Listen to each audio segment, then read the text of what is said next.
कलातीत कल्याण कल्पांतकारी सदा सज्जनानंद दाता पुरारी चिदानंद संदोह मोहापहारी प्रसीद प्रसीद प्रभु नमथारी न यावदो मनाथ पादार विंदम भजंती हे लोके परेवा नराना न तावत सुखम शांति संताप नाशम प्रसीद प्रभु सर्वभूतादिवासम न जानामि योगम जपम नैव पूजम न तो हम सदा सर्वदा देव तुभ्यम जरा जन दुखो गतातम यमानि प्रभु पाहि शापान नमामि शंभो रुद्राष्टमिंदम प्रोक्तम विप्रेन हरतुष्टये ये पठंत नरा भक्तया तेषा शंभु प्रसीदते।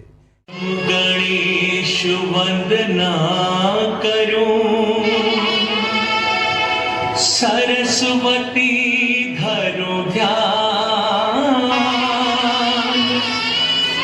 आये कंठ विराजिए करु शिव विवाह बखान।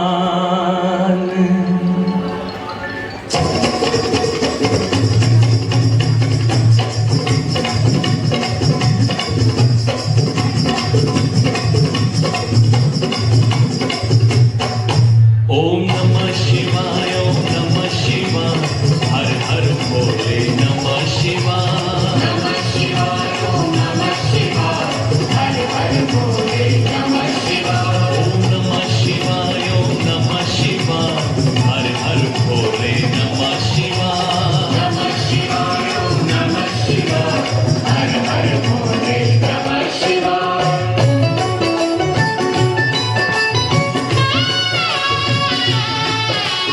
धरती अंबर दसों दिशाएं शिव विवाह की कथा सुनाए। धरती अंबर दसों दिशाएं शिव विवाह की कथा सुनाए। वन मत वन ये वृक्ष लताएं शिव विवाह की कथा सुनाए। ओम नमः शिवाय ओम नमः शिवाय हर हर भोले नमः शिवाय नमः शिवाय ओम नमः शिवाय हर हर भोले नमः शिवाय। प्रिय भक्तों, यूं तो आपने अब तक न जाने कितने देवी देवताओं के शुभ विवाह की पावन कथाएं सुनी होंगी, लेकिन आज मैं आपको भगवान शिव के एक नहीं दो दो विवाहों की पावन कथा सुनाने जा रहा हूं। भगवान शिव जिनके त्रिपुरारी बाघंबरधारी भोले भंडारी सर्वेश्वर भूतेश्वर और विश्वेश्वर जैसे न जाने कितने नाम और कितने रूप हैं। स्वयं से उत्पन्न स्वयंभू बाबा भोलेनाथ की विवाह की दो प्यारी और न्यारी कथाएं मन में भगवान शिव का ध्यान लगाकर बड़ी श्रद्धा और प्रेम से सुनी।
जय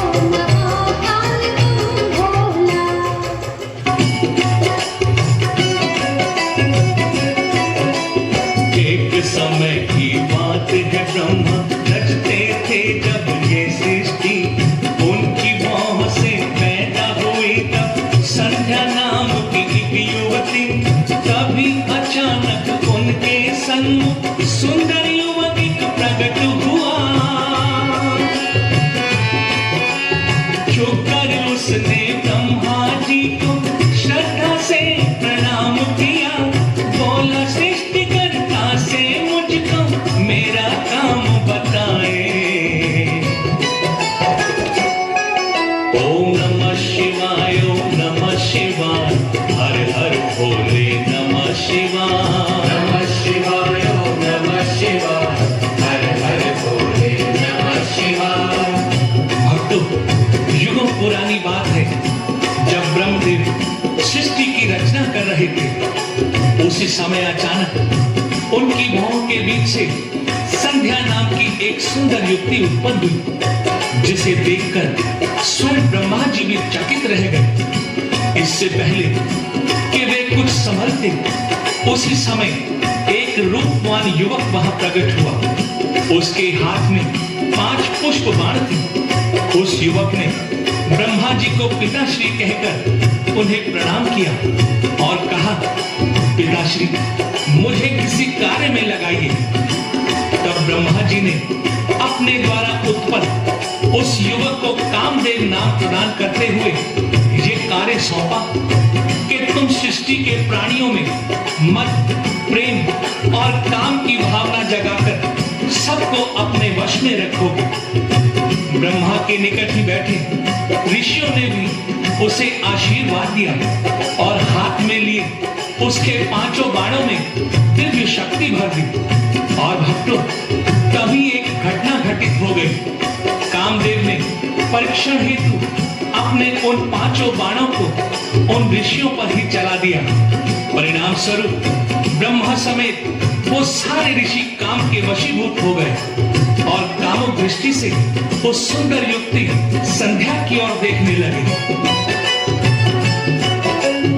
दूसरी ओर संध्या लज्जित, ये कैसी अनहोनी हुई। ऋषियों के संग ब्रह्म पिता की मुझ पे काम को दृष्टि पड़ी। मुनि वशिष्ठ की आज्ञा पाके उसने तब आरंभ किया।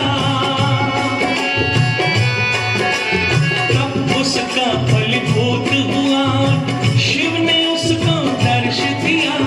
संध्या बोली, संग मेरे क्यों हुआ अनर्थ बताए। ओम नमः शिवाय, ओम नमः शिवाय, हर हर भोले नमः शिवाय। नमः शिवाय, ओम नमः शिवाय, हर हर भोले नमः शिवाय।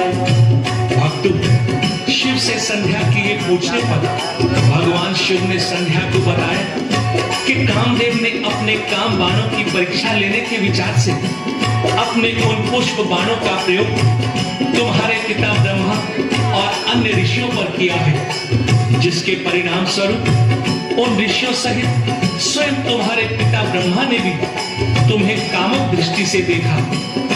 परंतु तुम इसकी चिंता न करो, समय आने पर मैं स्वयं ब्रह्मा को उनके इस कुकृत्य का दंड दूंगा।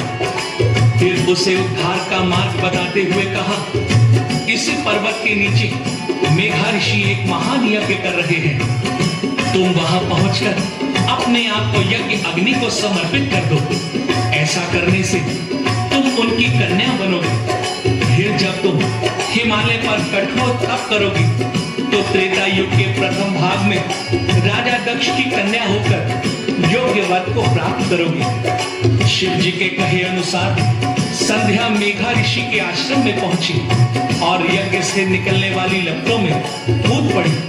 अग्नि ने उसे जलाकर सूर्य मंडल में प्रवेश करा दिया, जहां सूर्य ने उसे अपने रथ पर स्थान दिया, जिससे संध्या का ऊपरी भाग रात्रि बना और नीचे तथा बीच का भाग सुबह व शाम की लाली बना। फिर एक निश्चित समय पर मेघा ऋषि का यज्ञ पूर्ण हुआ।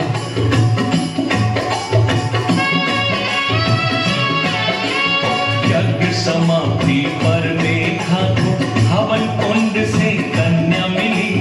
कौन है, किसकी पुत्री है ये, मन में एक जिज्ञासा जगी। फिर शिव का प्रसाद समझ के अरुंधति का नाम रखा। पाल पोस कर बड़ा किया,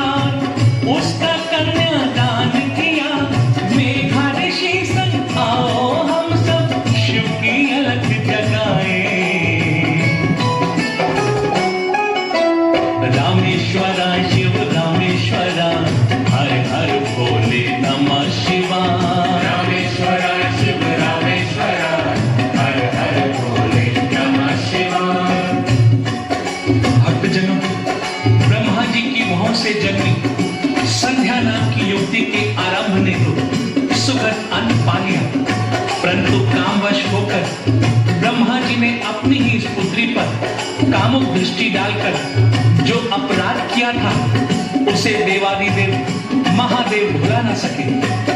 इसके लिए उन्होंने ब्रह्मा जी को कटु शब्द कहकर उन्हें इतना लज्जित और अपमानित किया कि ब्रह्मा जी उसका कोई उत्तर न दे पाए। भक्तों, भगवान शंकर तो अपना कर्तव्य निभाकर चले गए, लेकिन ब्रह्मा जी अपने इस अपमान को वर्षों तक नहीं भुला पाए। प्रभु आशुतोष से इस बात का प्रतिशोध लेने की भावना का विष उनकी श्वासों में घूमता रहा और उन्होंने निर्णय लिया कि जब तक शिव जी को इस काम के वश करवा करके उनसे कोई स्त्री ग्रहण नहीं करवा लूंगा, तब तक मैं शांति से नहीं बैठूंगा। तब अपने इस निर्णय को अंतिम रूप देने के लिए ब्रह्मा जी कामदेव से मिले। कामदेव तुम पुत्र हो मेरे, अपने पिता की आज्ञा सुनो। काम मुक्त है शिव का तन मन, उनमें काम का जाल बुनो। साथ रति को लेकर जाओ, प्रेम की ऐसी क्रीड़ा करो। उनके हर एक क्रियाकलाप में ऐसा तुम उन्माद भरो। ब्रह्मचर्य को तज के वो भी काम के मद खो जाए। गंगाधरा शिव गंगाधरा, हर हर भोले नमः शिवाय। गंगाधरा शिव गंगाधरा, हर हर भोले नमः शिवाय। तो भक्तों, ब्रह्मा जी की आज्ञा पाकर रति को साथ लेकर कामदेव ने अपनी विचित्र लीलाओं द्वारा शिव जी को मोहित करने का बहुत प्रयास किया, परंतु सफल न हो सका। उसके निराश हो जाने पर ब्रह्मा जी पर भी निराशा छा गई। तब विष्णु जी ने ब्रह्मदेव से कहा, भगवान शिव के प्रति ईर्ष्या रखना अनुचित है। यदि आप उन्हें स्त्री ग्रहण कराना ही चाहते हैं तो आज शक्ति को प्रसन्न करो। सर्वगुण संपन्न आदि शक्ति अवतार लेकर राजा दक्ष की कन्या बनेगी, जिन्हें शिव जी अपनी अर्धांगिनी के रूप में स्वीकार कर लेंगे। आप राजा दक्ष से भी तप करने के लिए कहें, जिससे प्रसन्न होकर आदि शक्ति उनके घर कन्या के रूप में जन्म ले। तब ब्रह्मा जी ने आदि शक्ति की आराधना की, जिससे प्रसन्न होकर देवी ने उन्हें दर्शन दिए। ब्रह्मा जी ने उनसे कहा, हे देवी, आप सनातन शक्ति हैं, अपनी माया से पूरे जगत का संचालन करती हैं। मैं चाहता हूँ आप राजा दक्ष के घर एक कन्या के रूप में जन्म लें और शिव जी को मोहित करके उनकी पत्नी बने। उधर राजा दक्ष भी आपको कन्या के रूप में पाने के लिए कठिन तप कर रहा है। और फिर भक्तों, राजा दक्ष की तपस्या से प्रसन्न होकर आदि शक्ति ने उन्हें दर्शन देते हुए कहा, मैं तुम्हारे घर में पुत्री के रूप में अवश्य जन्म लूंगी, परंतु तुम्हारे द्वारा यदि मेरा कभी अपमान हुआ तो मैं उसी समय देह त्याग दूंगी। इतना कहकर आदि शक्ति अंतर्ध्यान हो गई। दक्ष प्रजापति को तप करते समय अनंत जो बीत गया, उसके घर में उमा ने तब कन्या रूप में जन्म लिया। दक्ष के महल में पलते हुए वो उम्र की सीढ़ियां चढ़ने लगी। पति रूप में शिव को पाने शिव का जाप वो करने लगी। आती जाती श्वासें उसकी शिव शिव कहती जाए। जटाधरा शिव जटाधरा, हर हर भोले नमः शिवाय। जटाधरा शिव जटाधरा, हर हर भोले नमः शिवाय।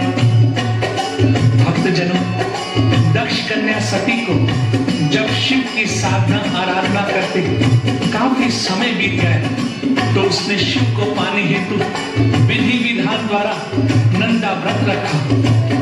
उधर ब्रह्मा जी विष्णु जी के साथ कैलाश पहुंचकर भगवान शिव से कह रहे थे, हे देवादिदेव, हम दोनों तो विवाहित हैं ही, अब आप भी कृपया लोकहित के लिए प्रजापति दक्ष की पुत्री सती से विवाह कर लीजिए।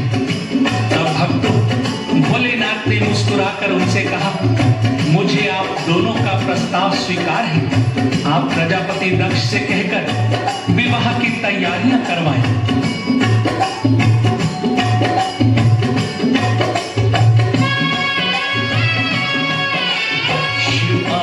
से ब्रह्मा विष्णु दक्ष के महलों में आए, शुभ संदेश सुना जो शिव का, दक्ष प्रजापति हर्षाए। दूल्हे बनकर भोले शंकर नंदी बैल सवार हुए, तू तब धूत है बने बराती, भूत पिशाच भी साथ चले, उर्वाने छेड़ी शहनाई, ढोल बजाए। सोमेश्वरा शिव सोमेश्वरा, हर हर भोले नमः शिवाय। सोमेश्वरा शिव सोमेश्वरा, हर हर भोले नमः शिवाय। तो भक्तों, इस तरह एक शुभ दिन शुभ मुहूर्त में दक्ष प्रजापति ने अपनी पत्नी वीरनी के साथ मिलकर कन्यादान किया। सती और शिव का शुभ विवाह संपन्न हो गया। तीनों लोक में खुशियां व्याप्त हो गई। कण कण जैसे मंगल गान गाने लगा था। पूरा वातावरण शिवमय होकर आनंदित हो उठा था। उसके उपरांत सती के साथ शिव कैलाश पर्वत पर आ गए।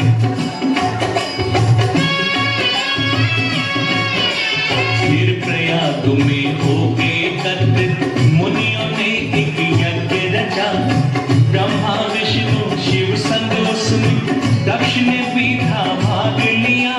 दक्ष प्रजापति का उस यज्ञ में सबने ही सम्मान किया,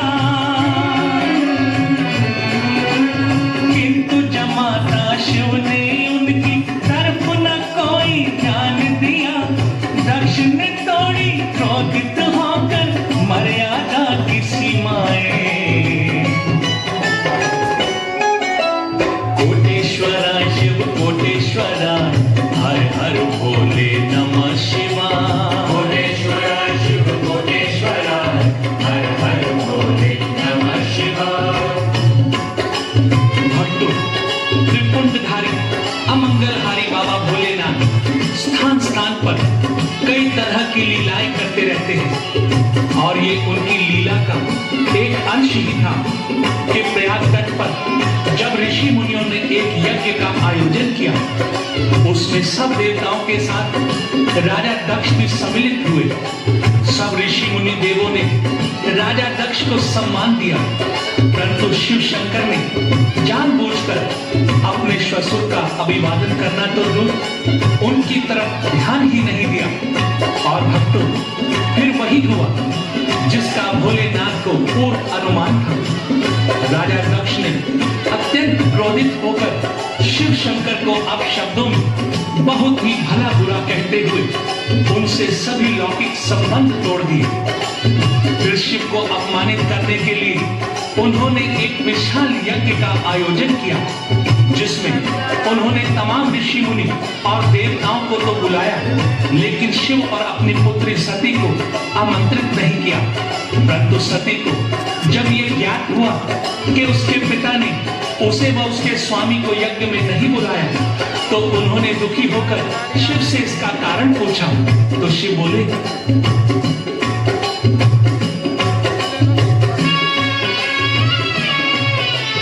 देवी तुम्हारे पिता के मन में मेरे लिए है द्वेष जगे, इसीलिए तो महायज्ञ में हमें बुलाया नहीं प्रिय। सती ये बोली, मैं जाऊंगी, आज्ञा दे मुझे जाने की। शिव ये बोले, बिना निमंत्रण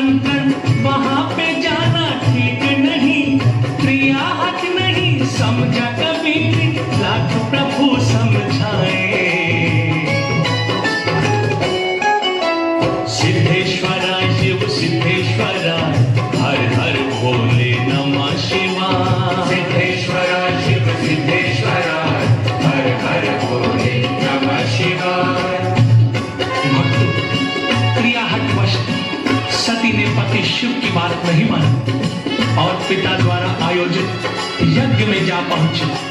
और वहां उन्होंने देखा देवलोक के तमाम देवता ऋषि मुनि सभी वहां उपस्थित थे, परंतु उनके पति भगवान शिव के लिए स्थान भी नहीं रखा गया।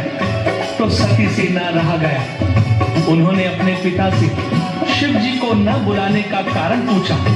तब दक्ष ने क्रोधित होकर कहा, तेरा पति शमशानवासी, भस्मधारी, भांग धतूरे का सेवन करने वाला, लंपट, कपटी, बहुरूपिया, भूत प्रेतों का राजा और अमांगलिक है। इसलिए मैंने उसे इस मंगल कार्य में भाग लेने के लिए आमंत्रित नहीं किया। और तू भी बिना बुलाए इस यज्ञ में क्यों चली आई है? मैं उस आडंबर करने वाले डमरूधारी, निर्धन, भिखारी शिव से और तुझसे अपने सारे संबंध तोड़ चुका हूं। निशाचरों के उस संगी साथी से मेरा अब कोई नाता नहीं।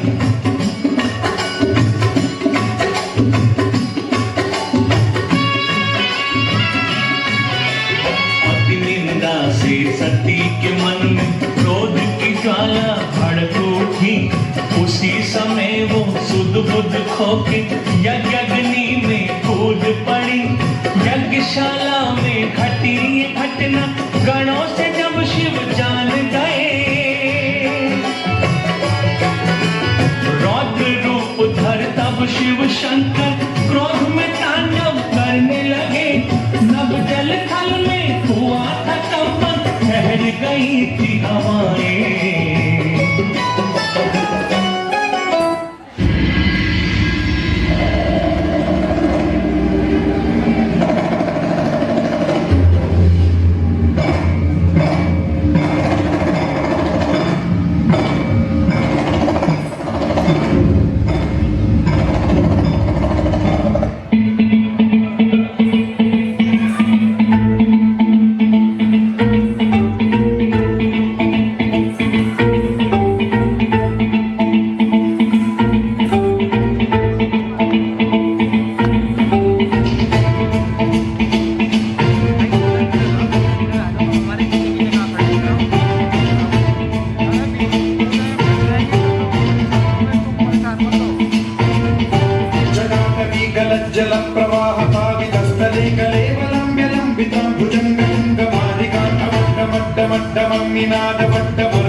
भगवान शिव अपनी प्राणेश्वरी सती की विरह में व्याकुल होकर ध्वस्त त्याग कर समस्त लोगों का भ्रमण करने लगे। पहला तो ये कि संसार में मुझ जैसा बलशाली और कोई न हो। दूसरा, मेरी मृत्यु केवल शिवजी से उत्पन्न बालक के शस्त्र से हो। ये दोनों वरदान पाकर दैत्य तारकासुर अत्यंत उद्दंड हो गया। तीनों लोगों का स्वामी बनने की इच्छा में वो सब देवताओं को पीड़ित करने लगा, क्योंकि वो जानता था कि शिव तो इस समय वैरागी बन चुके हैं, पत्नी विहीन है, अतः उनसे अब कोई पुत्र कैसे होगा। परंतु भक्तों, वो शिव की लीला को नहीं जानता था। उसे ज्ञान नहीं था कि देवताओं ने पर्वतराज हिमालय से प्रार्थना की है कि वो अपनी पत्नी मैना के संग शिव आराधना करके उन्हें प्रसन्न करें, ताकि उनकी कृपा से वही सती पार्वती के रूप में उनके घर जन्म ले और समय आने पर शिव पार्वती का विवाह हो। इसके साथ दैत्य तारकासुर का भी अंत हो सके। हिमालय राज ने देवताओं का आग्रह मान लिया। पत्नी मैना संग हिमालय जब तप साधना करने लगे, मनवांचित फल पाने को शिव की आराधना करने लगे। उधर सभी देवों ने मिलकर शक्ति से ये विनती की, मैना गर्भ से कन्या बनके आप जन्म ले जग जननी, फिर शिव जी की पत्नी बनके सबके कष्ट मिटाए। रामेश्वरा शिव रामेश्वरा, घट घट वासी रामेश्वरा। रामेश्वरा शिव रामेश्वरा, घट घट वासी रामेश्वरा। भक्तजनों, देवों के आग्रह पर हिमालय राज अपनी पत्नी मैना के साथ शिव की साधना आराधना करने लगे। उसके बाद देवताओं ने भी आदि शक्ति की स्तुति करके उन्हें प्रसन्न किया और प्रार्थना की, हे माता जगत जननी, आप लोक कल्याण हेतु पर्वतराज हिमालय के घर पार्वती के रूप में जन्म ले और भगवान शिव की अर्धांगिनी बनकर तीनों लोगों का उद्धार करें। भक्तों, महेश्वरी ने देवताओं को आश्वासन दिया कि ऐसा ही होगा और फिर वो शुभ समय भी आ गया। हिमालय राज के ज्येष्ठ पुत्र मैनाक के बाद देवताओं को दिए हुए अपने वचन को सत्य करने के लिए उमा शिवा कल्याणी ने मैनाक के गर्भ से जन्म लिया।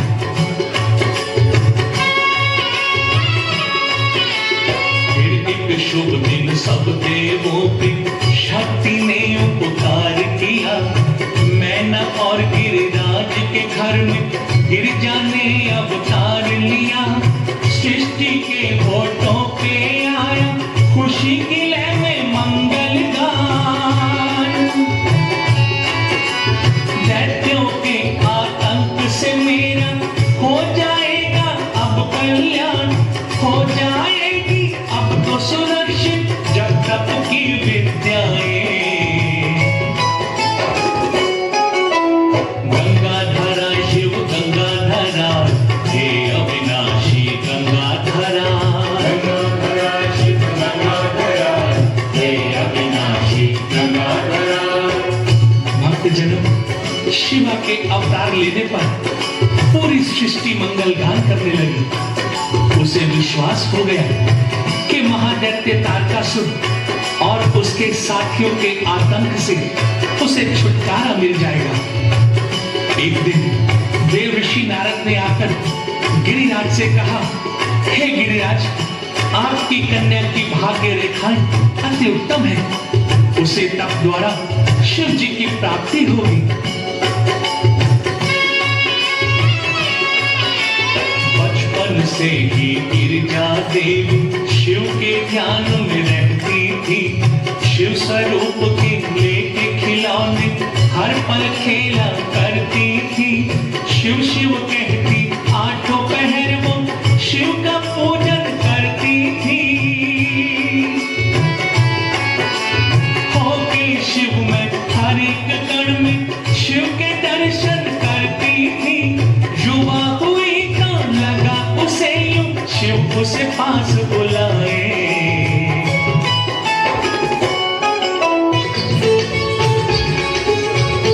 सब नाचों की नाच भूल जा,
प्रदेश पधारे, जहां पते पावनी गंगा ब्रह्मलोक से गिरकर आगे बढ़ रही थी। उस स्थान को तप के योग्य समझकर वहीं पर डेरा डाल दिया।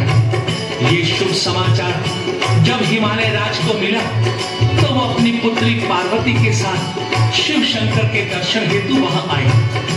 उन्हें प्रणाम करके बड़े विनम्र स्वर में बोले, हे प्रभु, आप मेरे इस राज्य, इस हिमालय की धरा पर स्वतंत्र होकर तपस्या करें। साथ ही मेरा ये अनुरोध भी स्वीकार करें कि मेरी इस पुत्री पार्वती को अपनी सेवा में रख लें। ये आपकी सेवा के साथ साथ आपका भजन पूजन भी करेगी।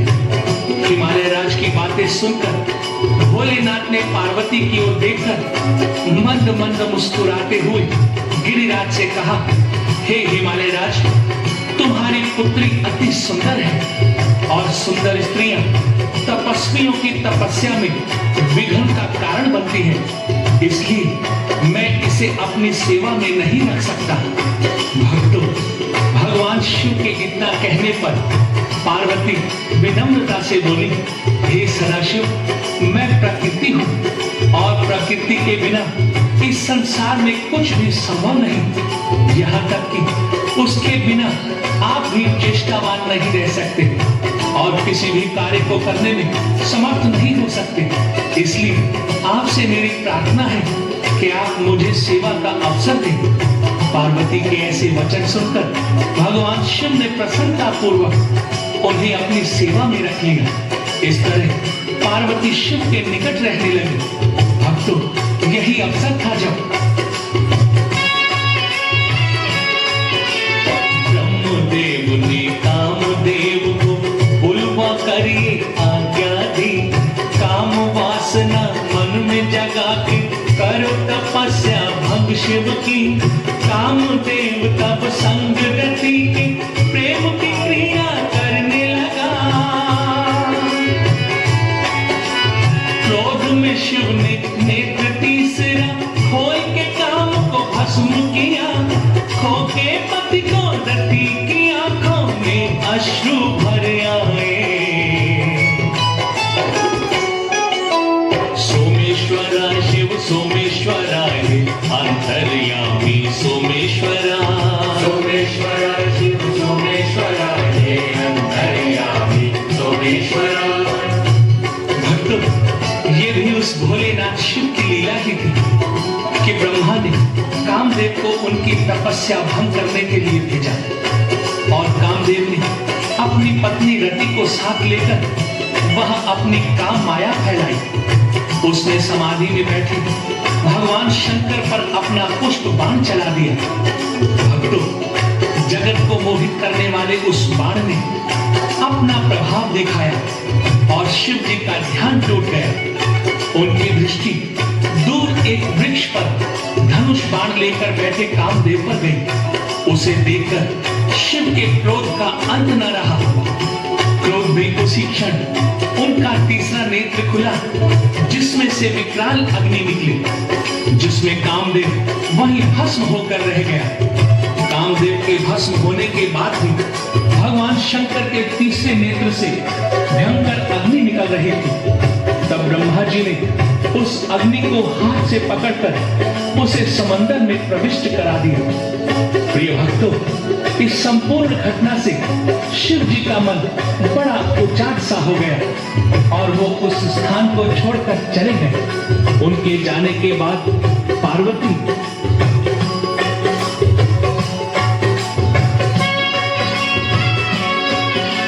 शिव जो गए तो शिवा का मन बिरहा अग्नि में जलने लगा। हुए उपस्थित वहां पे नारद संयत शब्दों में ये कहा, देवी यूं आंसू न बहाओ, मन में थोड़ा धीर धरो। शिव की इच्छा है कि तुम फिर से शिव की तपस्या करो। शिव तो तुम्हारे होके रहेंगे, विघ्ना लेख बताए। विश्वेश्वराय शिव विश्वेश्वराय त्रिशूलधारी विश्वेश्वरा। विश्वेश्वराय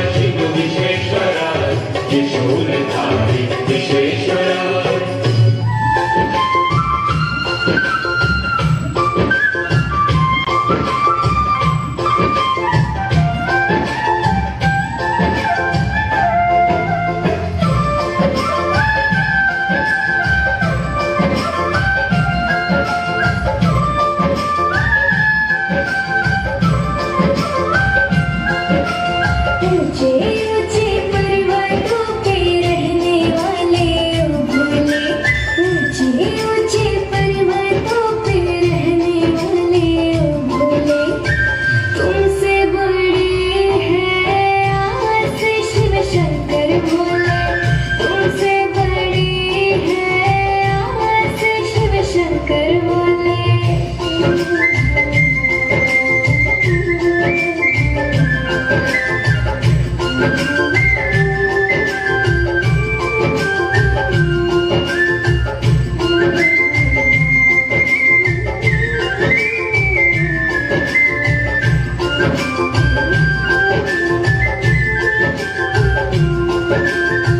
भोला है डमरू वाला, नाम भी भोला, तेरे ही आगे तो खोका दरवाजा खोला।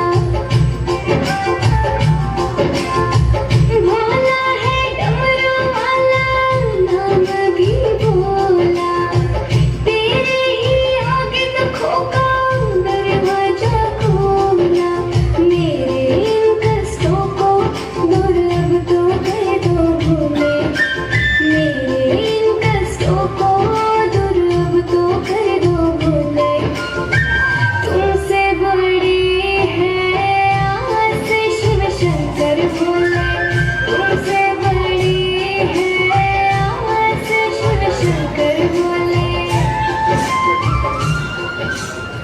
विश्वेश्वराय शिव विश्वेश्वराय त्रिशूलधारी विश्वेश्वराय विश्वेश्वराय शिव विश्वेश्वराय त्रिशूलधारी विश्वेश्वराय।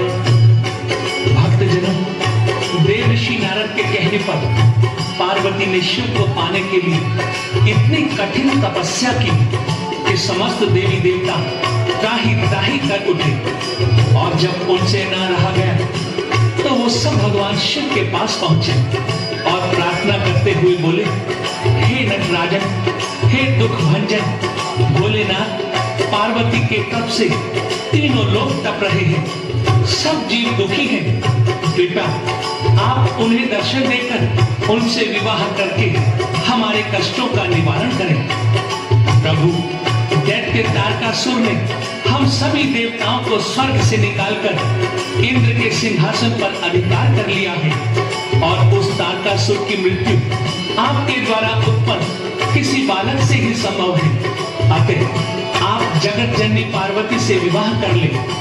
प्रिय भक्तों, इस पर भगवान भोलेनाथ मुस्कुरा कर बोले, देवजनों, मैं तो सदैव भक्तों के ही अधीन रहा हूँ, इसलिए दैत्य तारकासुर से सबको मुक्ति दिलवाने के लिए मैं पार्वती से विवाह अवश्य करूंगा। भक्तों, भोलेनाथ ने देवों को ये आश्वासन तो दे दिया, लेकिन उनके मन में आया, क्यों न गिरिराज हिमालय और मैना की परीक्षा ली जाए।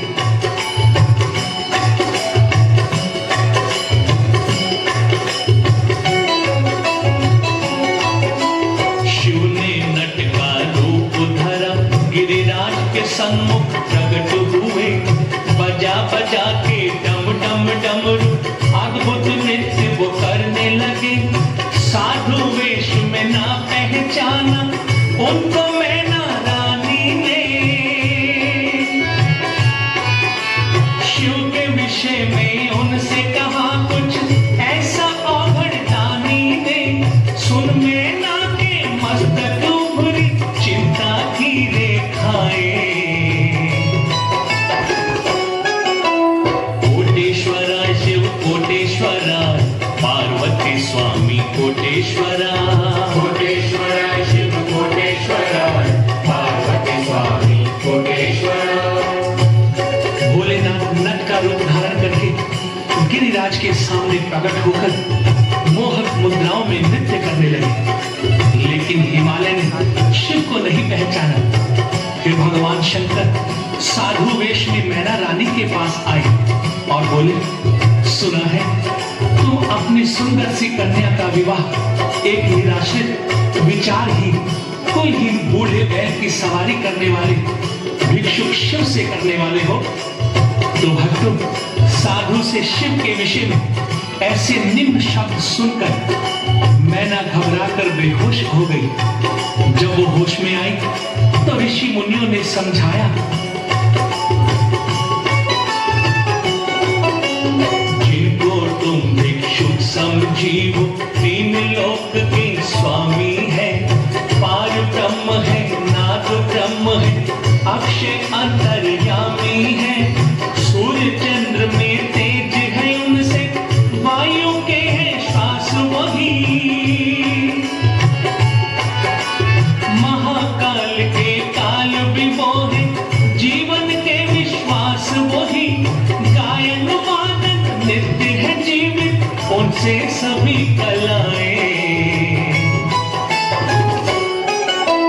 सिद्धेश्वरा शिव सिद्धेश्वरा, भाग्य विधाता सिद्धेश्वरा। सिद्धेश्वरा शिव सिद्धेश्वरा, भाग्य विधाता सिद्धेश्वरा। भक्तों, इस तरह मुनियों ने हिमालय और मैना को समझाया कि आप लोगों ने शिव को पहचाना नहीं, वरना वो तो पूरे संसार के स्वामी है, साक्षात परम ब्रह्म है। सन्यासी योगी हर माया जाल से मुक्त है, क्योंकि उनके निमित्त ही दैत्यराज तारकासुर का नाश होना है। अतः हमारे कल्याण के लिए और हमारे अनुरोध पर ही वो तुम्हारी पुत्री पार्वती से विवाह करने के लिए राजी हुए हैं। ये सुनकर हिमालय और मैना का संशय मिट गया और पार्वती का विवाह शिव से करने के लिए तैयार हो गए। उन्होंने शीघ्र ही मुनिवर से लग्न पत्रिका लिखवाकर भगवान शंकर के पास भेज दी।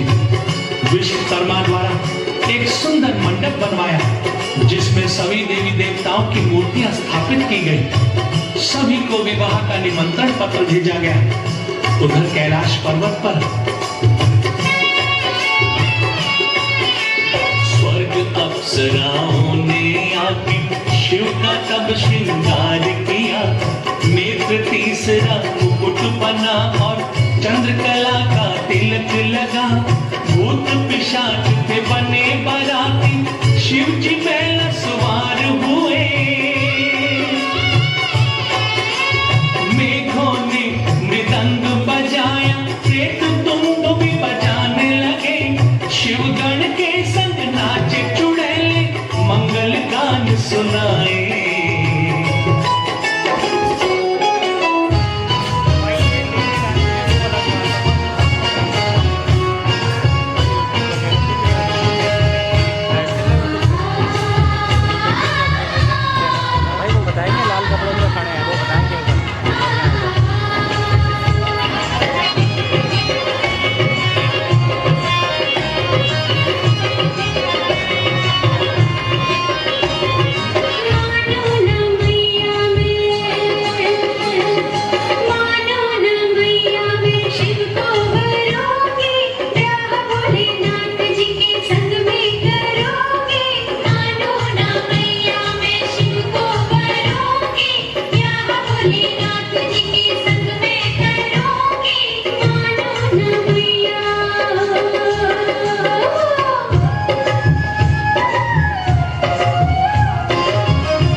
चारों ओर ढोल नगाड़ों की आवाज गूंज उठी। आकाश से पुष्प वर्षा होने लगी। पूरा वातावरण मंगलमय हो उठा। जब बारात हिमालय राज की धरती पर पहुंची तो रानी मैना उत्सुकतावश अपने जामाता भगवान शिव को दूल्हे के रूप में देखने दौड़ी चली आई। मैना ने जब बारातियों को देखा तो देखती ही रह गई। सभी भूत प्रेत आदि बाराती बने थे।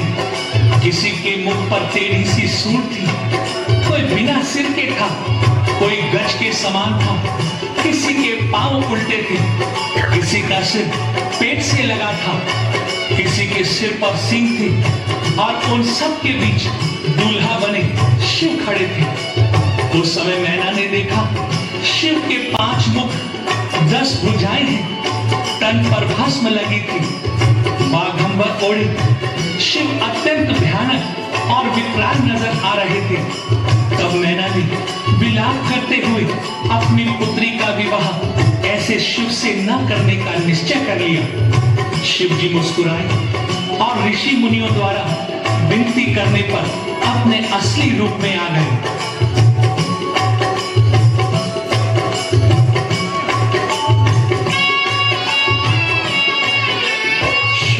सुंदर रूप जो देखा होके चकित रह गई मैना।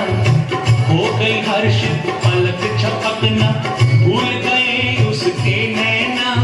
वृषभ सवार थे भोले शंकर, तन पे आभूषण सुंदर।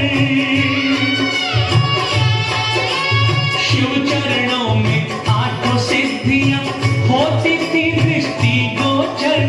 माया ठगनी नतमस्तक थी शिव के दाएं बाएं।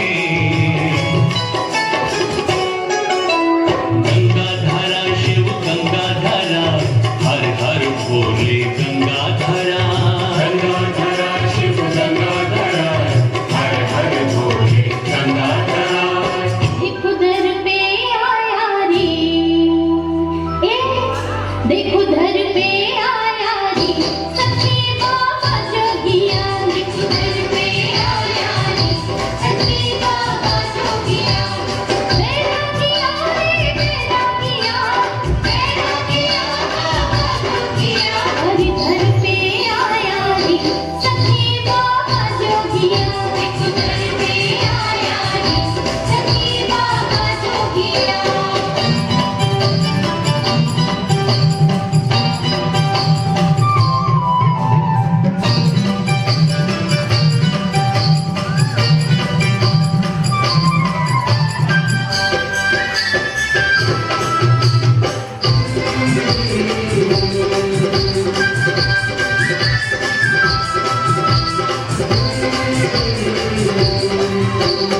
अलख निरंजन निरंजन, अलख निरंजन, गम गम द्वारे जो ही शब्द गुजारे।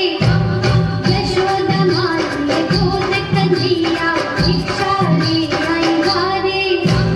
भेजू भिखारी को घबराए, कस रहे जोर से बजिया के बाबा।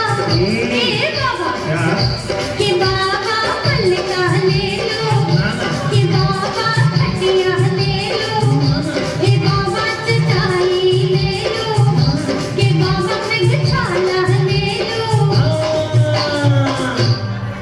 मृगछाला मांगेली, मृगछाला मांगेली, सखी बाबा जोगिया। मृगछाला मांगेली, सखी बाबा जोगिया। देखो दर पे आया रे, सखी बाबा जोगिया। किस्मत वाले नंद यशोदा ग्वाल गोपियां मधुबन, गंगे कुंज गली और यमुना खेल रहे मनमोहन। ठुमक ठुमक सबका मन मोहे, गाना के पद कंचन। जोगी आया डमरू बजाया, डम डम डम डम।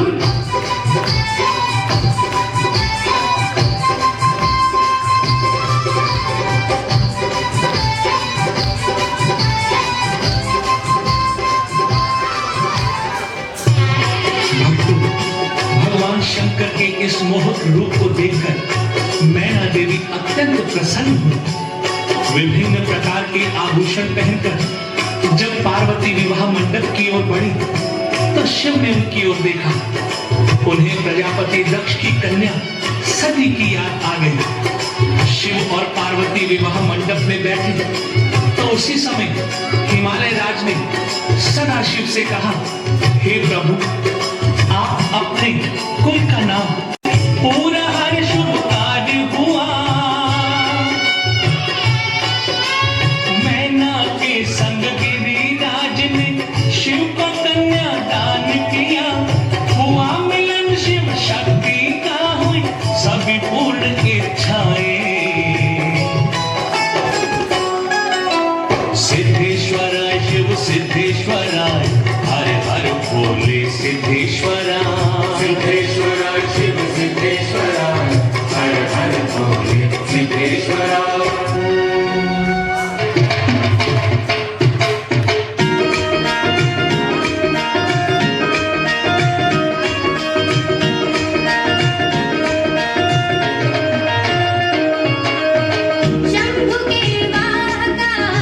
शंभु के विवाह का मजा लीजिए, शंभु के विवाह का मजा लीजिए, शिव के दीदार का मजा लीजिए, शिव के दीदार का मजा लीजिए।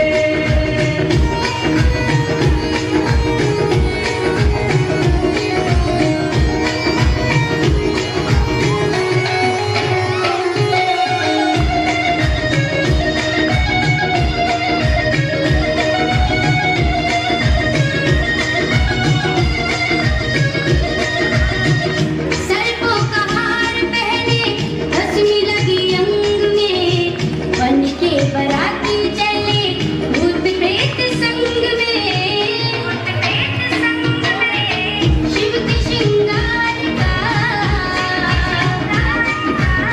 शिव के श्रृंगार का मजा लीजिए, शिव के श्रृंगार का मजा लीजिए, शिव के दीदार का मजा लीजिए। आप सभी शिव जी के विवाह के डांस का आनंद लीजिए। भक्तों, बोली, हे देवादिदेव महादेव, मेरे पति की उस भूल को अब भुला दीजिए। उन्हें अपने अपराध का दंड मिल चुका है। बिना पति के मैं अधूरी हूँ। अगर उन्हें आपने जीवित न किया तो मैं भी यही रो रो कर अपने प्राण त्याग दूंगी। भक्तों, रति की ये करुण पुकार सुनकर भगवान शंकर ने सोचा कि कामदेव को उसके अपराध का दंड मिल चुका है, उसे जीवन दान देना ही होगा। यदि कामदेव जीवित न हुआ और प्राणी मात्र में उसका निवास न हुआ तो सृष्टि में प्रजनन क्रिया रुक जाएगी। काम विहीन स्त्री पुरुष अपने वंश आगे कैसे बढ़ाएंगे? ये सब सोचकर भगवान भोलेनाथ ने रति के हाथ में थमी उस पोटली को देखा जिसमें मृत कामदेव की भस्म थी। प्रभु की दया दृष्टि पड़ते ही उस भस्म में प्राण आ गए। कामदेव फिर से जीवित हो उठा।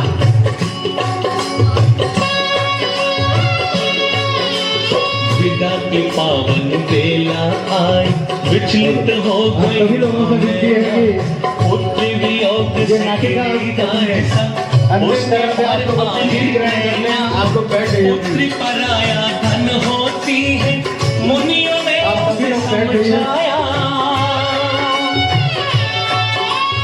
बड़ भागी है गिरजा जिसने शंकर जैसा वर पाया।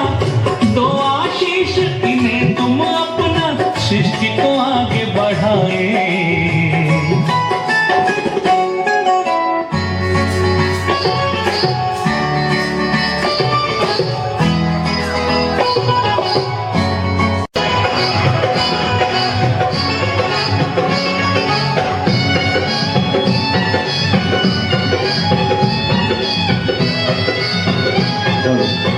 आप सभी अपनी अपनी सीट पर बैठ जाइए। पार्वती तुझे मिला पति शिव शंकर भोलेनाथ रे देवों की देव श्री कैलाशी। पार्वती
सोमेश्वरा शिव सोमेश्वरा हर हर भोले सोमेश्वरा सोमेश्वरा शिव सोमेश्वरा हर हर भोले सोमेश्वरा। भक्तों, हिमालय राज ने एक सजी हुई पालकी में पुत्री गिरिजा को शिव शंकर के साथ आदर व स्नेह पूर्वक विदा किया। पार्वती सहित शिव कैलाश पर्वत पर आ गए। भक्तों, भगवान शिव द्वारा एक बालक उत्पन्न हुआ जिसका पालन कृतिकाओं ने किया और विश्वामित्र ने उसका जात संस्कार किया। सदाशिव भगवान भोलेनाथ ने उसे रत्न जड़ित सिंहासन पर बिठाकर उसे कार्तिक के नाम प्रदान करते हुए उसका अभिषेक किया। भगवान शिव द्वारा उत्पन्न इसी महाबली महावीर कार्तिकेय ने पिता का आशीर्वाद व समस्त देवों से शस्त्र ग्रहण करके समय आने पर दैत्य सम्राट तारकासुर का वध किया। समस्त देवी देवता असुरों के भय बंधन से मुक्त हो गए। जिस उद्देश्य से भगवान शिव और पार्वती का विवाह हुआ था, शिव शक्ति का मिलन हुआ था, वो उद्देश्य भी संपूर्ण हुआ।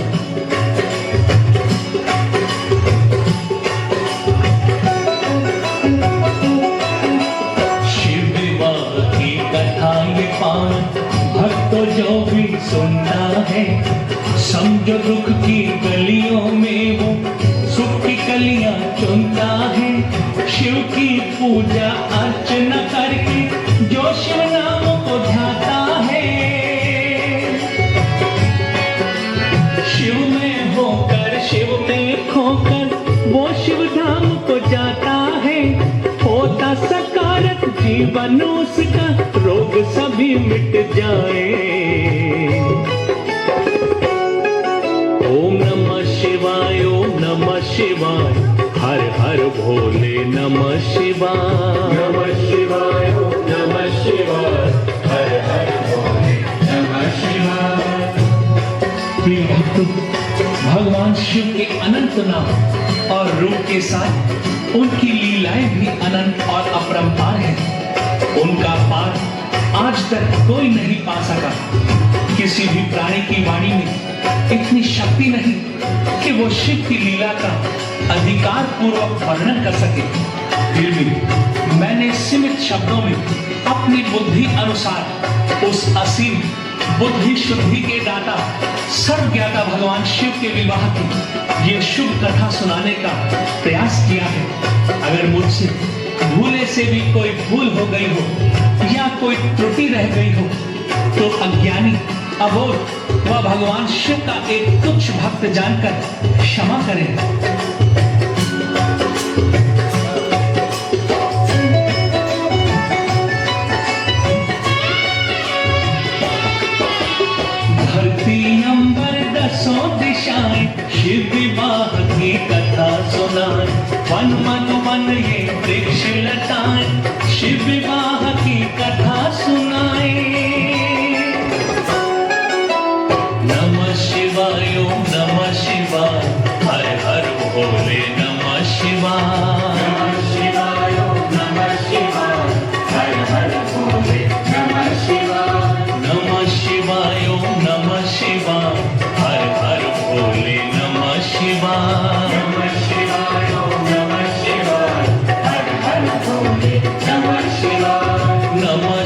शिवाय ओम नमः शिवाय हर हर भोले नमः शिवाय नमः शिवाय ओम नमः शिवाय हर हर भोले नमः शिवाय नमः शिवाय ओम नमः शिवाय हर हर भोले नमः शिवाय नमः शिवाय ओम नमः शिवाय हर हर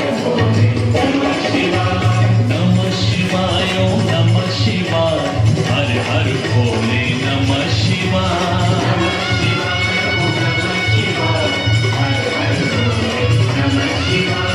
नमः शिवाय ओम नमः शिवाय हर हर भोले नमः शिवाय नमः शिवाय ओम नमः शिवाय हर हर भोले नमः शिवाय नमः शिवाय ओम नमः शिवाय हर हर भोले नमः शिवाय नमः शिवाय ओम नमः शिवाय हर हर भोले नमः शिवाय नमः शिवाय ओम नमः शिवाय हर हर भोले नमः शिवाय नमः शिवाय ओम नमः शिवाय हर हर भोले नमः शिवाय नमः शिवाय ओम नमः शिवाय हर हर भोले नमः शिवाय नमः शिवाय ओम नमः शिवाय हर हर भोले नमः शिवाय नमः शिवाय ओम नमः शिवाय हर हर भोले नमः शिवाय